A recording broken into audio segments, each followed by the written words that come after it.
Welcome to the Deep Dive. We're cutting through the noise today, getting straight to the insights from a really interesting earnings call. Yeah, this one definitely caught the market's eye. It really did.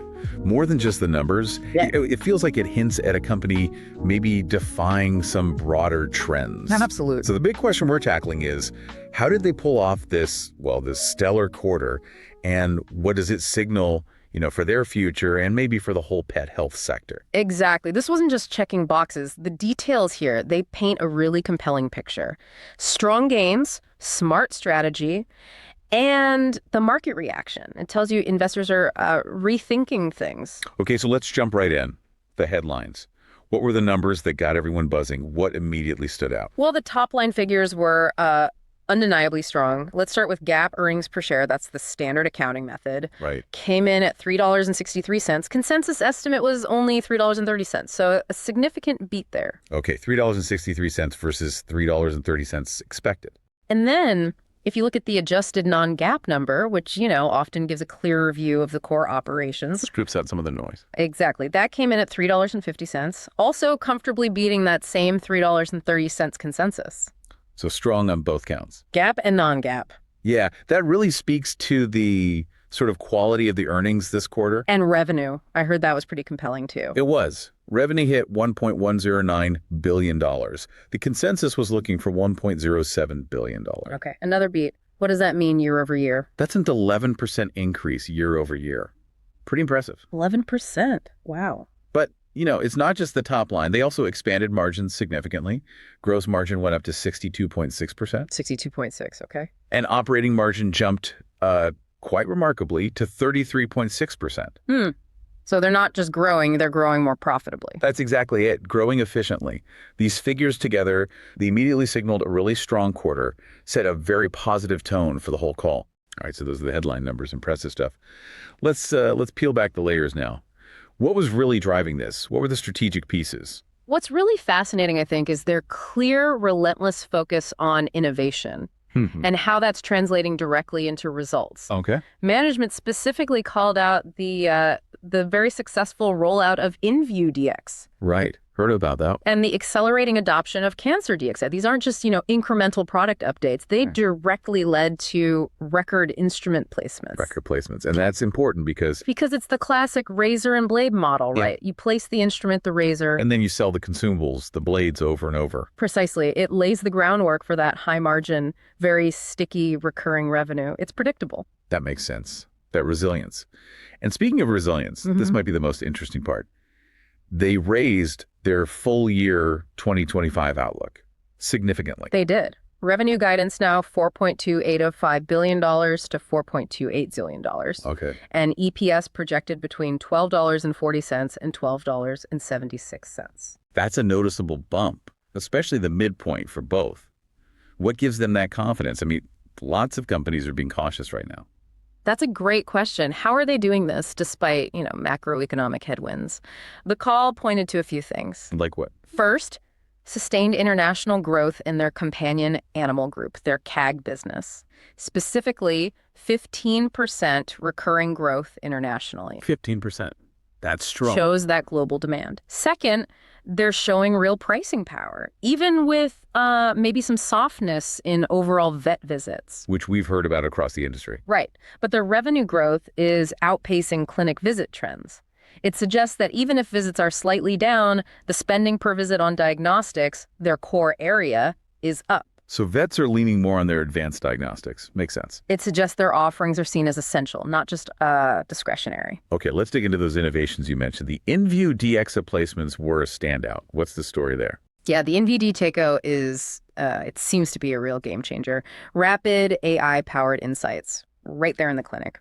And the placements. Nearly 2,700 instruments placed globally just this year through June. Wow. Which led them to boost their 2025 placement estimate by 1,000 units, from 4,500 up to 5,500. That's a big increase in expectations. Yeah. What's the feedback from vets? Very positive, apparently. They highlighted the slide-free workflow, how intuitive it is, the speed, and those AI insights. So it makes their job easier, faster. Exactly. And that drives strong early consumables usage. Plus, they mentioned an expected launch later this year for FNA analysis fine needle aspiration. And lumps and bumps. Yeah, a very common procedure. That'll add another layer to that recurring revenue. Okay, so inVue DX is driving placements and future consumables. Yeah. What about the cancer DCHAP panel? You said adoption was accelerating.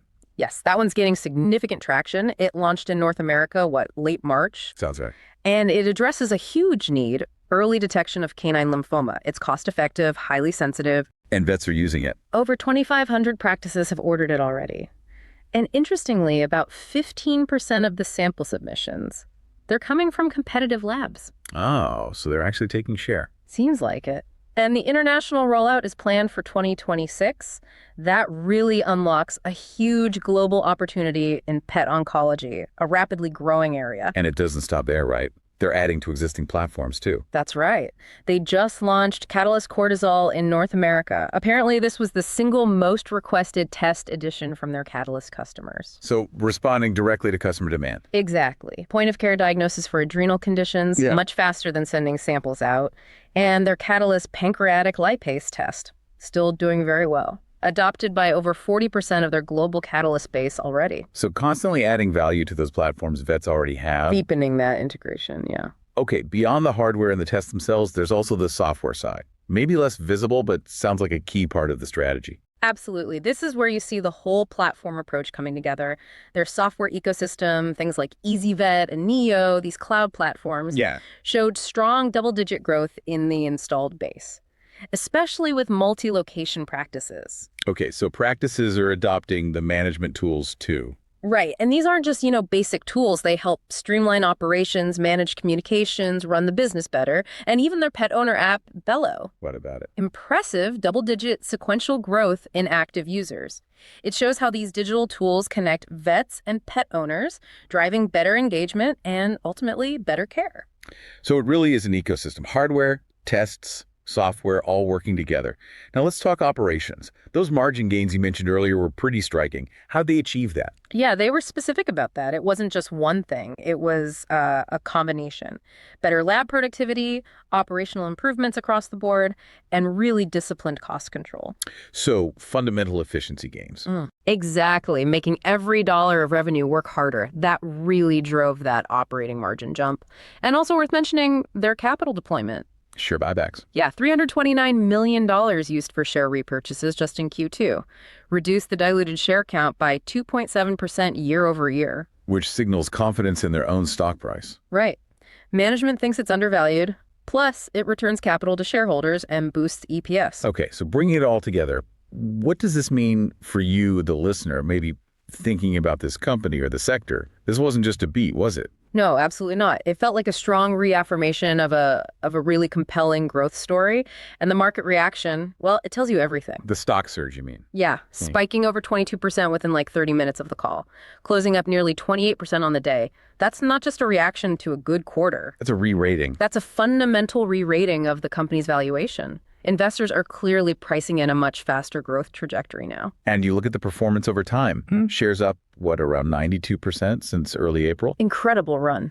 Massively outperforming the broader healthcare sector, the XLV ETF, and even the S&P 500, the SPX, year to date. It really suggests pet health diagnostics is maybe carving out its own high-growth niche. Yeah, becoming its own category almost. And this really shifts the market sentiment, doesn't it? How so? Well, you have the beat and raise, the margin expansion, the clear innovation. It's cemented a really bullish tone. Buy-side interest surged. You hear hedge funds talking about a structural growth story. Structural growth, meaning not just cyclical. Exactly. Analysts seem to believe the company can genuinely outgrow the sector, even if vet visits stay a bit soft, because their products are becoming so essential. And they tease some things coming up, too. Near-term catalysts. They did. A few things to watch. Their investor day is August 14th. Could be significant. Why is that? They hinted they might unveil strategic partnerships aimed at globalizing that cancer franchise we talked about. Ah, okay. That could add real growth. Potentially mid-single-digit incremental growth based on the hints. Then, late October, we should get more details on the cancer panel timelines, Q3 placement numbers. Oh, data points. Right. And maybe potential FDA clearance for a next-gen digital cytology workflow, another step forward in diagnostics. Each of those could be another spark, couldn't they? Could be. Keep the momentum going. So connecting this to the bigger picture. Yeah. It sounds like they're really evolving from maybe being known primarily for hematology to becoming this comprehensive pet health platform. That's exactly the shift. Leveraging those premium instruments like inVue DEXX to lock in the high-margin consumables and increasingly data services through the software. It's a powerful flywheel. But there are challenges, right? What's the main one now? The challenge now is execution, continued execution. Can they sustain that instrument utilization? Make sure vets keep running tests on those machines. And can they show real, tangible traction for that expanding oncology portfolio? That's what needs to happen to justify this new, higher valuation multiple. Makes sense. Prove the platform strategy is delivering consistently. Right. Translate the innovation into broad, sustained adoption. That's the test. Okay. As is tradition here, we've reached the point where we explore, let's say, some high conviction, maybe audacious, but surprisingly plausible conceptual trade ideas based purely on what we've discussed. And remember, folks, this is strictly for entertainment, for conceptual thinking. It is absolutely not financial advice. Definitely not advice. But, okay, given everything we've seen, that explosive market reaction, the jump in inVue displacements showing tech adoption, the cancer traction, that global potential, plus the Investor Day catalyst coming up. Yeah. Here's a thought for the truly adventurous listener out there. Okay, let's hear it. Imagine the absolute best case scenario here. The structural growth story doesn't just continue, it accelerates. They hit every mark, define the whole sector. Right. If you really believed in that trajectory, perhaps you might conceptually consider a very aggressive, long-dated, out-of-the-money call option. Okay, long-dated OTM call. Give me some specifics, conceptually. Yeah. Conceptually, maybe something with a strike price way above where it is now. Think $750, maybe even an $800 strike, expiring, say, mid-2026. Wow, okay. That is aggressive. What's the thinking behind that specific structure? Well, it's not just a bet on, continued solid growth. It's a highly leveraged wager. It's a bet that they not only execute flawlessly on the current pipeline, but that they also fundamentally expand their total market through maybe transformational partnerships, full global adoption of these new diagnostics. Leading to a massive reevaluation of their long-term earnings power. Exactly. Beyond what even current bullish models might predict. It's a conceptual play on the market, totally embracing the structural growth story at a much, much faster pace. Future dominance, essentially. Purely conceptual, of course, but interesting to think about the possibilities that kind of performance unlocks. Okay, let's wrap this up. So what does this all mean for you, our listener? Well, hopefully you've now got a much deeper understanding of this quarter. It wasn't just about the numbers, was it? No, it really felt like it reinforced a compelling long-term vision. You had the record instrument placements driven by inVue docs, cancer docs.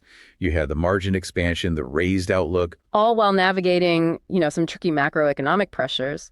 Really highlights the power of innovation, solid execution. Yeah, and we saw how that strong international performance, the investment in their people, that robust pipeline, it all positions them for continued leadership, it seems. Right. And understanding these nuances, the why behind the numbers, that helps you connect the dots beyond just reading the headlines. It's about seeing how strategy translates into durable advantages. Absolutely. This has been, a really fascinating deep dive. Lots of material here impacting the whole animal health market structure. We hope it sparked some new ideas for you, gave you that shortcut to being well-informed. Yeah, always great to dig into these details. We'd love to hear what stood out to you. What are your thoughts? Let us know. Until next time, keep learning, keep asking those questions. And keep making informed decisions.